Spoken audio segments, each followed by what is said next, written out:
प्रेम से बोलिए शंकर भगवान की जय, गौरा माता की जय, कार्तिक गणेश की जय, हर हर महादेव।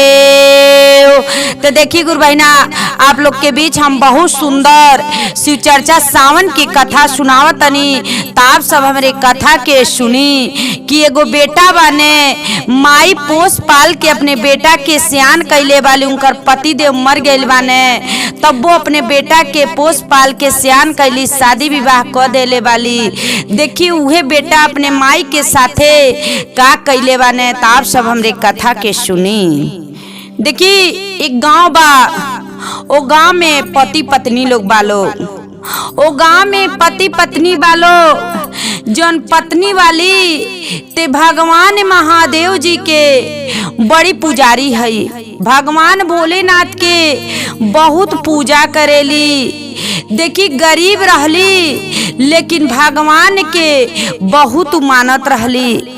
उनकर स्वामी जी जौन रहने पति तपन कहीं से जा रोज के रोज 200-400 रुपया कमा के लेके आवे तो अपने घर में खर्ची चलावत रहने। देखी गुरु बहिना, ऐसे कुछ समय बीतल, उनके गर्भ से एगो बेटा पैदा भइने। जब एगो बेटा पैदा हो गई ने तो बहुत खुश भैली कि चला भगवान भोलेनाथ महादेव जी हमके एगो संतान दे देहनी। देखी पति पत्नी गुरु बहिना बहुत अब लोग खुशी से अपने बेटा के साथे रहे लगलो। उनकर का करें, पति जो रहने जात रहने, रोज के रोज अपन मजूरी क के लेके आवत रहने, तो अपने बेटा के खियावत रहने, अपने पत्नी के करत रहने। देखिए ऐसे गुरु बहिना कुछ समय बीतल। जब बेटा भईने 5-6 साल के भईने, तुमकर पत्नी कहली अब ते औरी पैसा के खर्चा बढ़ गईल बा कि अब बेटा के पढ़ाई लिखाई तो हवे, अब बेटा स्कूल जाइए तबे ने ज्ञान सीखिए। देखी गुरु बहिना अब का कैली, अपने पति देव से ये कहली। पति देव कहने हाँ अब तो बेटा के पढ़ाई लिखाई के लिए जरूरी बा। देखी अब का कई लोग अपन माई बेटा लोग घरे रहे लगलो। आज इनका बाप रहने लड़का के तो नहीं चल गई ने परदेश कमाए। अब वही जैसे अपन कमा के भेजे ती का करें, अपने बेटा के स्कूल में एडमिशन करा देहले रहली, पढ़ाई लिखाई करावत रहली। लेकिन देखी गुरु बहिना कुछू करत रहली, लेकिन सुवेरे भगवान की महादेव जी के पूजा करे उजात रहली। ऐसे कुछ समय बीतल। जब लड़का 13-14 साल के भईने तो उनके बाप के तबीयत खराब हो गई। जब उनके बाप के तबीयत खराब हो गई तो बेचारी लड़का के जौन माई रहली तो दवाई जहाँ तक इनके हिम्मत रहल, जहाँ तक बेचारी के लगे व्यवस्था रहल तहाँ तक दवाई करौली, भगवान से भी जाके गुहार कैली। लेकिन देखी गुरु बहिना उनकर स्वामी जी जियनी ना मर गई ने। उनकर स्वामी जी मर गई ने। अब लड़का बेचारा उहो रोवत रहने, इनकर औरत भी लड़का के माई रहली, उहो रोवत रहली। देखी अब रोवत रहली, ये कहली का भगवान आपके इतना हम तप कैनी पूजा कैनी, लेकिन हमरे स्वामी जी के आप छीन लेहनी। देखी इतना कह के मन मन में रोवत अली। अब देखी गांव गड़ा मिल के उनकर देखी अब ओला उनके लोग ले जाके लोग लाश के फूकल, लोग अपन लोग उनकर क्रियाक्रम जो भी भल सब कुछ कैलो। लड़का धीरे धीरे सियान होत रहने। अभी बेचारी कहीं से देखी भगवान महादेव जी जब स्वामी जी मर गई ने तो देखी अब इनके घरे धन बढ़े लगल। जब इनके लगे धन बढ़े लगल, कहीं से बेचारी कुछ करत रहली, तिनके लगे पैसा बहुत आवत रहल। अपने लड़का के अच्छा से पढ़ौली लिखौली, पढ़ा लिखा के अपने बेटा के कहली देख बाप ते मर गई ने, अब तू बाट अच्छा संस्कार अपने बेटा के देत रहली कि हम और तू बाली देखा अच्छा से पढ़ाई लिखाई कर लेब, कौनो लायक बन जाइब, तब घर के लिए बहुत बढ़िया रही कि हम मन के बा। बेटा देखी तब तक ते गुरबहिना हाँ कईने, लेकिन ई बेचारी कितनो इनकर पति जी स्वामी जी मर गईलानी, लेकिन भगवान के भक्ति कैलना छोड़ले रहली, भोलेनाथ के पूजा कैलना छोड़ले रहली।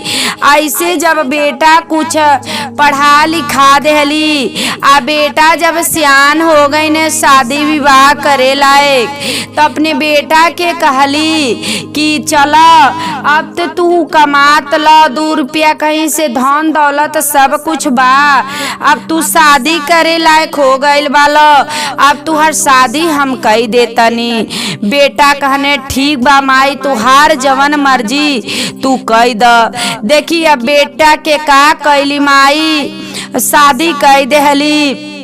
जब शादी कर देहली तो जब दुल्हन घर में आ गईली, तो देखी जब दुल्हन घर में आ गईली तो कुछ दिन तक ही बनौली खियौली बना खिया के कहें कि ठीक बा तू फाटक बंद कर दिह आ रहिया अब्बे हम आईब। देखी कहें अब्बे हम आईब, ई सोचे कि अब्बे कहब तो पतोहिया कुछ बुरा भला माने। देखी अब यही से कहत रहली अब्बे जात रहली, कहीं चर्चा होत रहल शिव चर्चा, अपन शिव चर्चा सुन के आवत रहली, लेकिन जौन हाथ में जौन प्रसादी रहत रह लेके आवत रहली तो अपने पतोही के दूध दाना देत रहली खाए के कि है खा ल।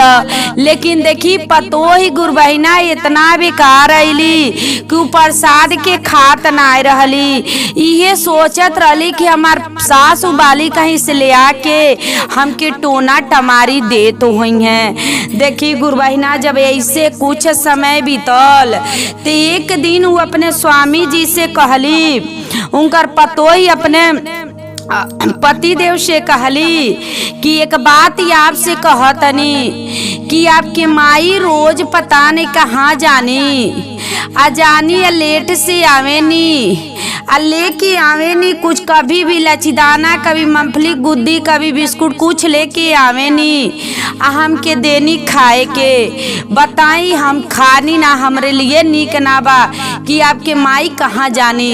बेटा कहने माई कहीं जात हो, अरे कुछ पावत हो तलिए कि ना रौरे माई के चलते हमके आज ले संतान ना हमरे भाई ने कि तुहार माई तो नहीं वाली, तुहार माई हैसन वाली। अब बेटा के मुँह पे जवन जवन इनकर पतोई भरली तवन तवन बेटा सीख लेहने। देखी कहने कि ये माई तू जा तलू कहाँ, आ जहाँ जा तलू तो तू नीक ना कर तलू। कहली ए बेटा अरे तुहार बाप जियत रहने तब वो तो हम भगवान के भक्ति में जात रहनी, आ तुहार बाप मर गई ने तब वो भगवान के भक्ति में हम जात तनी, ते में कौन गलती करतनी। तरे तू भगवान के महादेव जी के कहतलू भक्ति में जालनी, तो काहे महादेव जी काहे बाप के जिया ना देहने, काहे मुआ देहने कि तू जालू इहे कुल सीखे जालू, आज ले इहे कुल कैलू ताज ले तू नाती ना खिलावे के पैलू, हमरे पत्नी के गर्भ से आज ले संतान नाई भईने, सिर्फ तुहरे चलते। कहली ए बेटा ई तू का बोलत तल, ई तो तू बहुत गलती भाषा बोलतल कि कभी भी हम ही ना कहले बानी, हमेशा कहनी हे महादेव जी हमारे जे बातें हमार सुखी सलामत रहे। लेकिन ए बेटा आज ले तू ना ही बोले ले रहल, लेकिन पत्नी के ऐते ही कवन बोली हमके बोलत तल कि बतावा आज ले तो गईनी तो तुहार पिताजी कबो ना हमके कुछ बोले ले रहने। कहने ना तो के जाए के नाई बा, लेकिन देखी मना कह के तो बेटा फिर चल गई ने, जहाँ जाए के रहेला तहाँ चल गई ने बेटा। लेकिन देखी बेचारी मनली नाई, अपन भगवान के भक्ति करे जात रहली। भगवान महादेव जी के पूजा करे जात रहली। अब उनकर पतोई खाना बनावत रहली। तो जब भगवान के भक्ति करे जात रहली, कहत रहली जा वही जतो के उहे दिहे खाए के, घरे अनाज ना बा, कोनो कमा के तू धैले ना बालू, कोनो कमा के तू धैले ना बालू कि तू खैबू। देखी हमार तुहार बेटा हमें तो हमार अब स्वामी हमें, तो बतावो ऊ कमात न, हमार स्वामी जी कमात न तो होता घर में तो खा तलू, तब वो अपने बेटा के दू बात ना मानतलू, हमरे स्वामी जी के बात ना मानतलू जा तू। लेकिन बेचारी देखी गुरु बहिना भूखे पेट चल जात रही भगवान के भक्ति में महादेव जी के, लेकिन कभी भी कौनो गुरु बहिना से अपने पतोहे के नीना कबो ना गावत रहली, अपने पतोहे के बुराई कबो ना कैली कि हमार पतोही अली तो ऐसे ऐसे बेटा से करवावत अली, चाहे हमके एक टाइम दू टाइम हमके खाना ना देतली। देखी बेचारी एक टाइम भइल दू टाइम भइल खाना ना देत रहली, लेकिन भगवान के महादेव जी के पूजा कैले ना छोड़ली। कहली कुछ हो जाई लेकिन हमरे स्वामी जी से बढ़ के तू ना बालू। जब हमारे स्वामी जी मर गई ने तब तो हम भगवान के भक्ति कैल ना छोड़नी, ता जो हम तोहन लोगन के कहले हम मान सकेनी। देखी वो महादेव जी पे बहुत खुश रहली, महादेव जी के पूजा करत रहली। लेकिन एक दिन देखी गुरु बहिना गईली भगवान के मंदिर में, अब भगवान के मंदिर में गईली महादेव जी के, वो दिन उनके अंदर बहुत कष्ट भइल कि हमरे स्वामी जी के तो आप छीन लेहनी, छीनले के बाद ही धन दौलत देहनी, ते बेटा के तो पढ़ा लिखा के शादी विवाह कर देहनी, लेकिन आज बेटा पतोही बाने ते हे भगवान हमके वो लोग कुछ समझत ना बा लोग, और ना हमके लोग खाना खाए के ना देला। तो बताएं आपके भक्ति करतनी इतना, हमरे में कौन गलती बा, कौन पाप बा कि आज हमके इतना आप कष्ट देतनी। देखी ये भगवान से कहतली महादेव जी से, तो कैसे का कहतली, रहनी गरीब शिव गुरु काटनी जो दुखवाय रे काटनी जो दुखवाय रे, स्वामी जी के छीनी ले हानि ये शिव गुरु, रहनी गरीबावा जो काटनी जो दुखवाय रे काटनी जो दुखवाय रे, स्वामी जी के रौरे जो ही छीनानी ये शिव गुरु, आ बेटा के असरा लगाई के पढ़ावानी लगाई के पढ़ावानी, अरे बेटा के असरवा में जो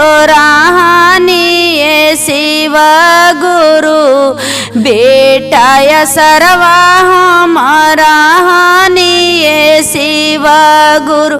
कहतली कि बेटा के मुंह देख के और उन्हीं की असरा लगौनी कि चला इनके पढ़ा लिखा दे तो लायक बन जाइए, पतो ही है तो भाई दोनों जनी हमन के घर में सुखी से रहल जाई।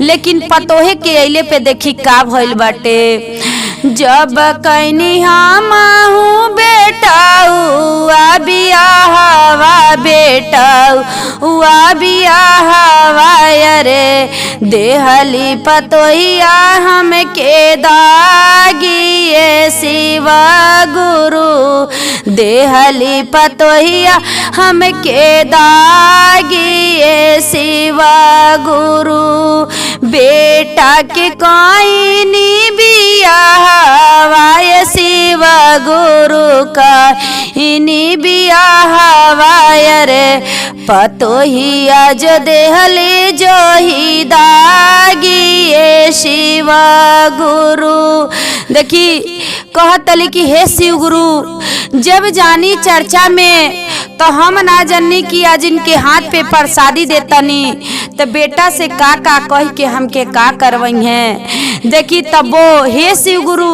हम ना मानम आपके भक्ति हम ना छोड़ब कि हमार प्राण आप अपने चरण में लेनी, अपने शरण में लेनी, लेकिन हम तरउर साथ ना छोड़ब। देखी बेचारी इतना उ कहत रहली, महादेव जी के जाके मंदिर में रोवत अली मुड़ी पटक पटक के। देखी जब पूजा क के अली वहाँ से, अब यहाँ पतोहे के तरीसी लगल कि देखो ई बात ही ना मानतली, ई हमार बात ही ना मानतली, अपने बेटा के बात ना मानतली, इनके जान से मारल ही ठीक बाटे, इनके जान से मारल ही ठीक बा।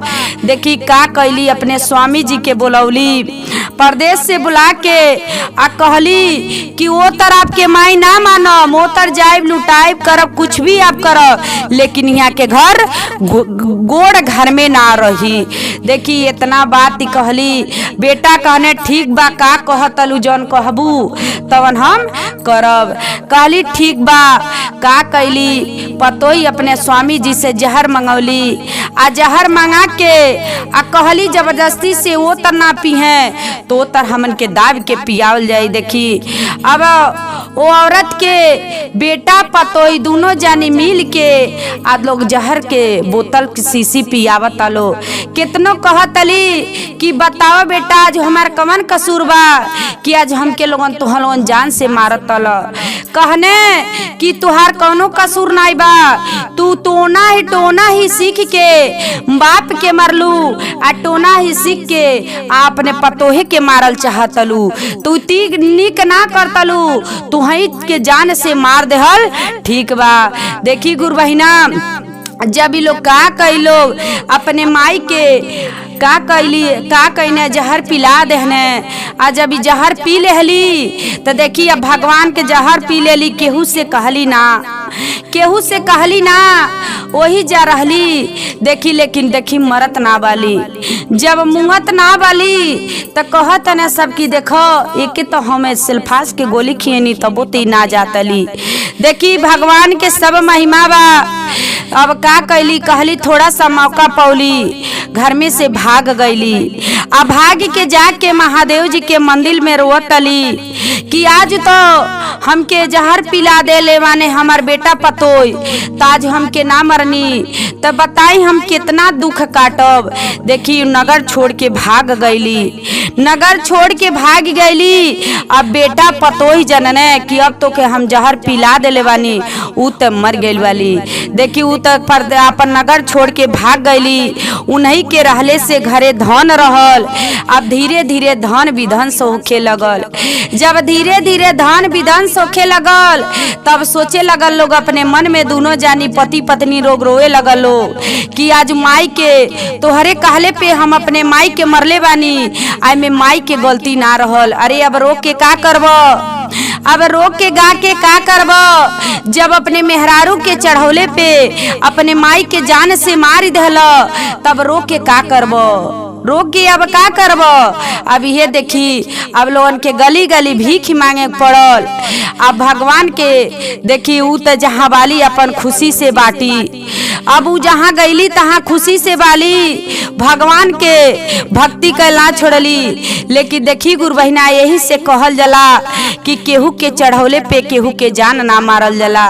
तू अपने मेहरारू के चढ़ौले पे अपने माई के उ जान मरने तो देखी अब उनके कितना उनका धन से विध्वंस हो गईल। अब माई मिले वाला ना बाली, ते ही से कहल जला केहू के आँखी देखल जला ते मानल जला, ना देखल जला ते ना मानल जला। अरे भगवान के भक्ति कैल कहीं जाला ना, भगवान के भक्ति कैल कहीं जाला ना। तू भगवान के भक्ति करत रही तो कहीं जाई कहीं ना जाई। अरे दिल से मानत तो देव ना पत्थर। तो यही से कहल जाला गुरु बहिना कि कभी भी केहू के बात सुन के ना कहल जाला। तू सुन के अपने माई के मरने ताज उनके इतना कष्ट भइल बा।